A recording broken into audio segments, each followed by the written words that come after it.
Do you wish you could quit teaching and start working from home so you could spend more time with your babies? Are you tired of scouring the internet for legit jobs that will replace your teaching income and that you can do from home in your PJs? Hey mama, welcome to Ditch the Classroom.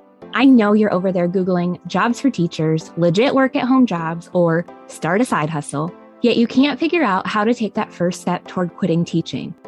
So instead, you stay stuck, do nothing, or start random side hustles to make quick money. Virtual assistance is the answered prayer you've been waiting for. My name's Ariana, and I'm a former teacher turned work-at-home mom who replaced my teaching income as a virtual assistant in just 6 months. I did this by taking a step of faith and following the dream that God placed on my heart to be home with my babies. Sister, your dreams pale in comparison to God's dreams for you. Imagine offering services that light you up and having a job that works around your life and not the other way around. This is the podcast for you. It's time to take that first step out of teaching. Are you ready? Here we go. Hey, sister friend. Welcome back to another episode of Quick Tip Thursday here on the Ditch the Classroom podcast. Today's question that I'm answering is, can I really quit teaching and replace my income in just 6 months? Right now, the school year is going to be over in just about 6 months from now. So I know there's a lot of teachers I personally know, friends of mine, that really don't want to go back to the classroom at the beginning of next school year, but they also don't want to have to go back and get another degree. So in today's episode, I'm going to be sharing my roadmap to help you become a virtual assistant and replace your teaching income in just 6 months. I'm going to break it down for you exactly what you need to do each month so that you can quit teaching for good. Month number 1 in your virtual assistant business, you're going to start building your skills. You're going to pick a niche. So you're going to decide what service you want to offer, whether that's social media management, administrative services, website design, copywriting, blogging, any of those things. You're going to pick which one you want to do, and you're going to start working on building your skills in that area. So you can build those skills by doing projects for yourself, doing projects in exchange for testimonial work, reaching out to people you know who might need that service, all of those things. Also in month 1, you're going to work on setting up your business foundations. So you're going to get your contract ready. You're going to get your calendar scheduler set up.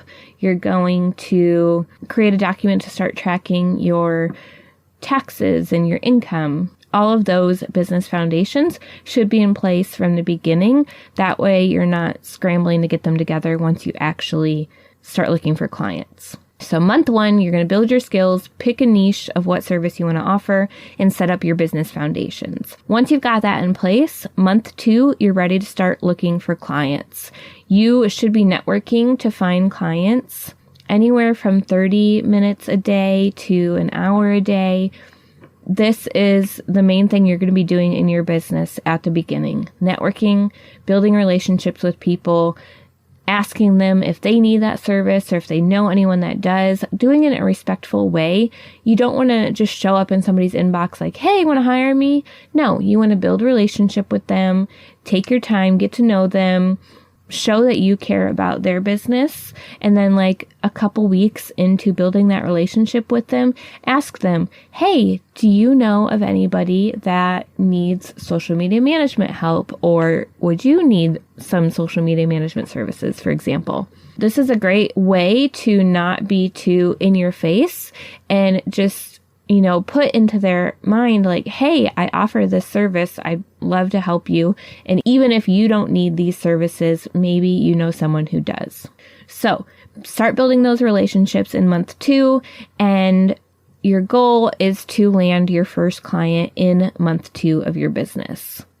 Okay. Month 3, you're going to keep working on that same process of networking, building relationships with people, and if you're doing it consistently enough, you should be able to land your second and your third client. And then month 4, you're going to be doing a lot of client work at this point, so you might not have as much time to network, but you should still be networking some. And so month 4, you'll be doing a lot of client work and then still networking, hopefully land your 4th client. Month 5, might be a good time to take a break. Just focus on your client work and then also take a look at your business and see, do I need to raise my prices? Do I want to pivot my services? Any of that. So maybe you're not spending as much time looking for new positions month 5. Maybe you're just kind of adjusting your business to make sure it's the way you want it, raising your prices, all of that. But then month 6, you can jump back in and land another client through networking, applying to jobs, and all of that. So by month 6, if you followed these steps and landed your first client in month 2, second and third client in month 3, fourth client in month 4, fifth client in month 6, if you have 5 clients that you're charging $1,000 a package each, that's $5,000 a month you're already making just in 6 months of becoming a virtual assistant. So this is just kind of to give you a glimpse of what is possible for you. Even if you only charge $500 a month for a package for each client, if you get 5 clients, that's $2,500 a month. I know some people that's already replacing their teaching income. Some people it's not. Maybe you're in a state where you make a little more. So that's when you want to think about raising your prices or offering services where you can charge a little bit more, things like that. All right, so I just wanted to kind of show you exactly how you would kind of work through the first 6 months of becoming a virtual assistant to allow you to replace your income. And if you're still wondering if virtual assistants is the answer for you, I invite you to come to our free workshop where I'm going to be walking you through exactly what a virtual assistant does, where you can find paying clients, how to pick services that you would really love to offer, and the top 3 mistakes that new virtual assistants make so you can avoid them and save yourself time, energy, and money. So come check that out. Again, it's totally free. You can register at arianavernier.com/free-workshop. That's arianavernier.com/free-workshop, or you can find the link in the show notes. Also, if you have any questions you would like me to answer here on the show, come into our free Facebook community at facebook.com/groups/Digital Classroom. Scroll to our Quick Tip Thursday post and drop your comment there. I would love to answer it for you. All right, y'all. I hope this episode was helpful. It's almost Christmas. So exciting. I want to set you guys off on the right foot for January so you can pursue your goals and quit teaching before next school year. So if you have any questions about that journey and what you need to do, please don't hesitate to reach out to me. I am here for y'all. All right, y'all. I love you so much, and we will see you next time. Thanks so much for hanging out with me today. I'd love to bless you with a free gift as a thank you. All you have to do is leave a review of the show on Apple Podcasts, take a screenshot, and send it to podcast@ditchtheclassroom.com. I'll send you a code so you can snag my Ditch the Classroom toolkit for free. And don't forget to come hang out with us in our free community, facebook.com/groups/Ditch the Classroom. I'm so honored to support you in your journey to becoming a virtual assistant. Until next week, y'all, keep following the dreams that were placed on your heart so you too can ditch the classroom.